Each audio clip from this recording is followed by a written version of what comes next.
How to recover Instagram account without email, password or phone number.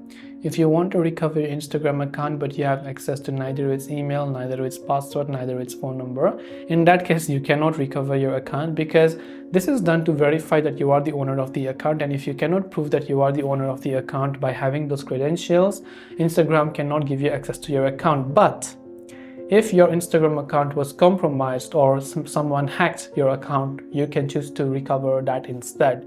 So go to your browser and type in recover hacked Instagram account.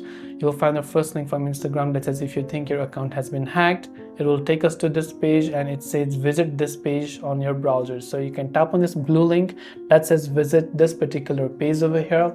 It will take you here. Just select this option called my account was hacked and tap on this next option, and you can follow the other on-screen instructions. So identify your account, enter the username that you remember, phone number or email address that is associated to your Instagram account, tap on next, and it might actually go ahead and then give you the options to recover your account.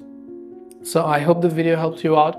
If you have got any questions, do feel free to leave them down below. Thanks for watching and see you in the next video.